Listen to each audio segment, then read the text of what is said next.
On voit qu'il y a plusieurs symptômes possibles dans la maladie à corps de Lewy, mais ceux-ci arrivent progressivement. Heureusement, il y a des trucs et des astuces qui peuvent vous aider. Le premier conseil va être d'adapter la communication pour maintenir une relation harmonieuse dans le couple et avec l'entourage. Au fil d'évolution de la maladie, la personne pourra avoir de la difficulté à exprimer ses pensées, ses opinions, ses désirs. C'est pourquoi de s'adapter continuellement à son langage va être nécessaire. Elle pourra avoir des propos qui sont répétitifs, avoir de la difficulté à se concentrer et parfois même avoir du mal à comprendre l'humour.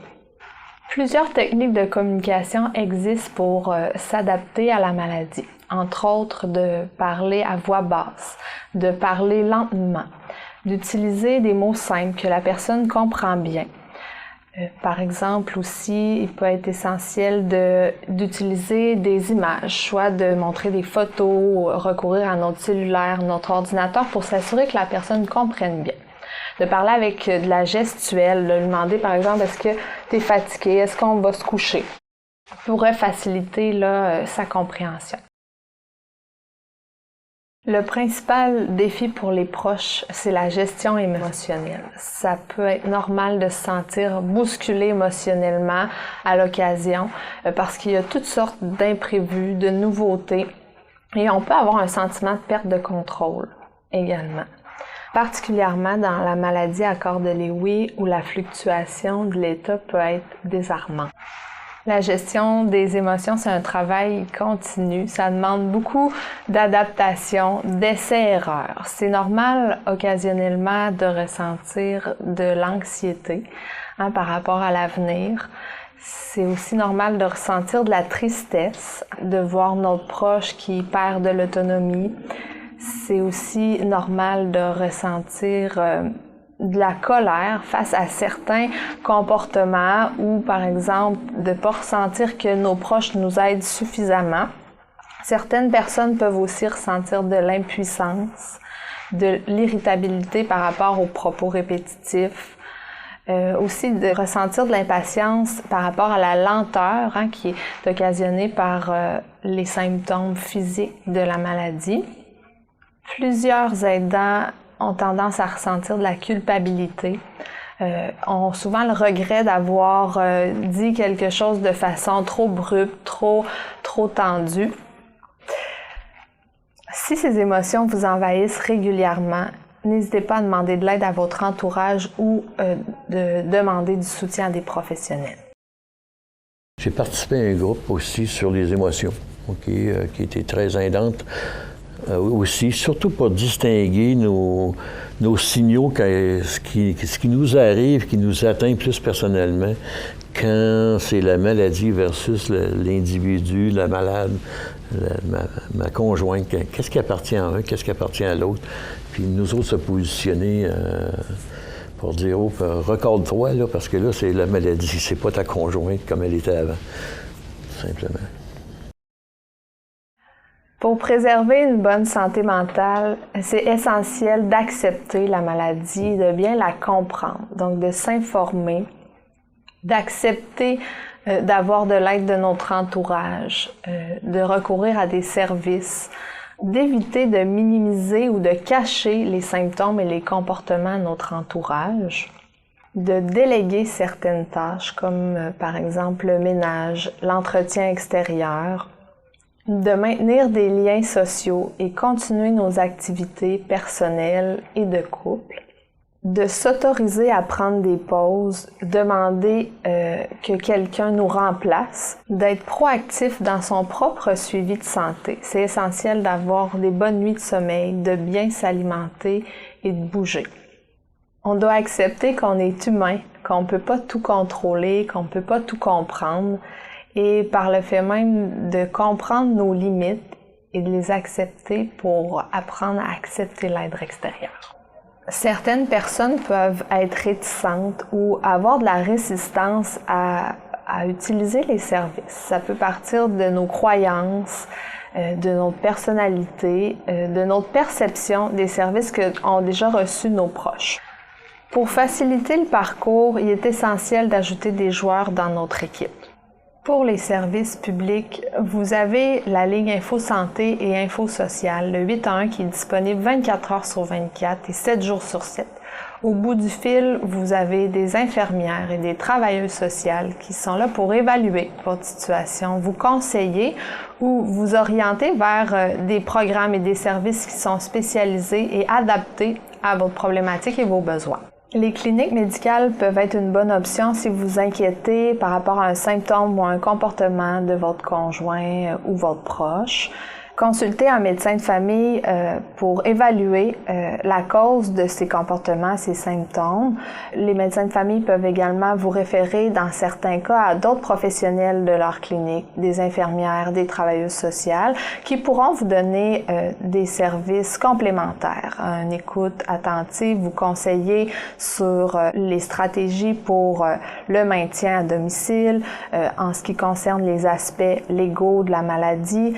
Les professionnels des cliniques médicales peuvent aussi vous aiguiller sur les bons services adaptés à votre situation.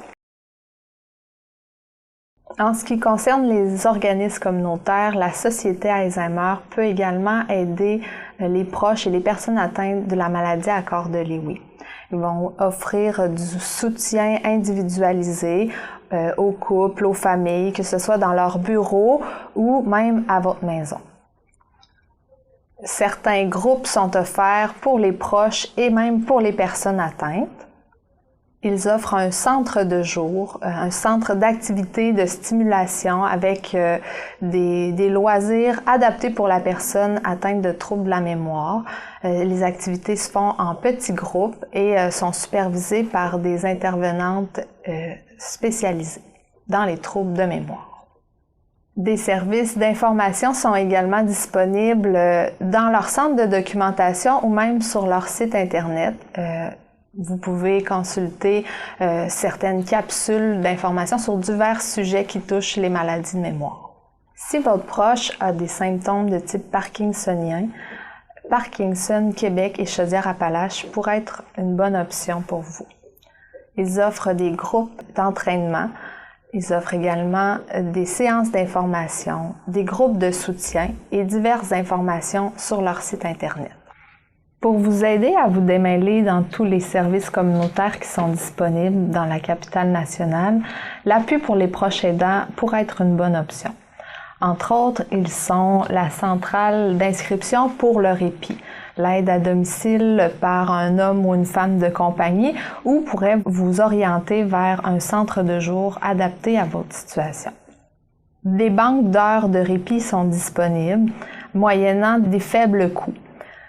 Vous pouvez également consulter l'appui via la ligne Info Aidant et via leur portail web qui inclut diverses sources d'informations et de l'actualité.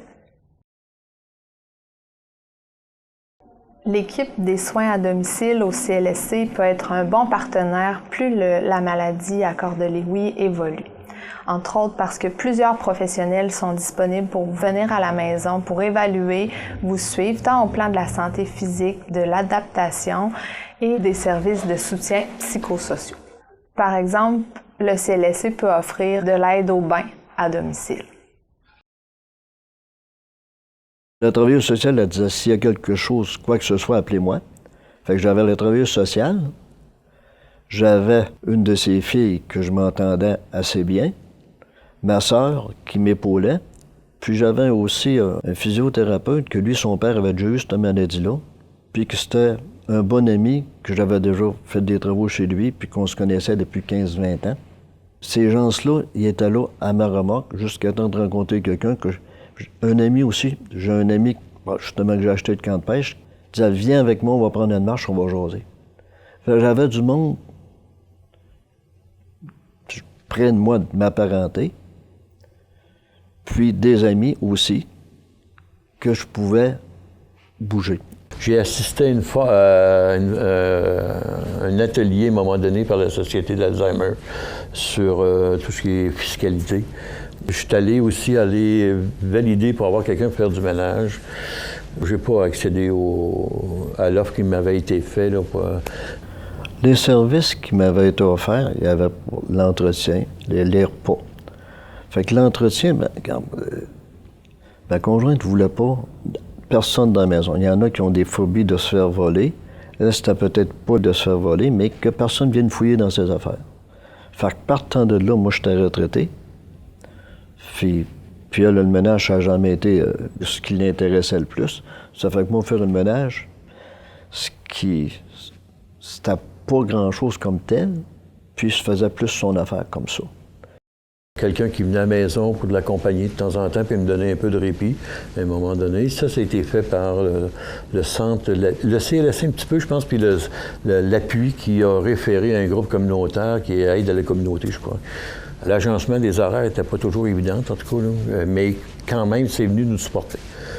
Il y a eu de l'aide aussi du CLSC, où est-ce que pendant 3 jours, quelque chose du genre, j'ai eu ce type de répit-là, où est-ce que ma femme a été hébergée. Et ça aussi, c'est venu me donner un petit 3 jours là, que j'ai pu partir à un moment donné. Le problème, c'est que notre conjointe, elle ne souhaite pas ça. Là, hein. Elle peut difficilement aussi comprendre qu'on a un besoin de se reposer à un moment donné, puis faire autre chose que de rester accompagnateur tout le temps, dans le fond. Mais c'est nécessaire, ça devient nécessaire et obligatoire pour notre santé mentale, à nous aussi. Là. L'aide, c'est vrai que j'irai en chercher.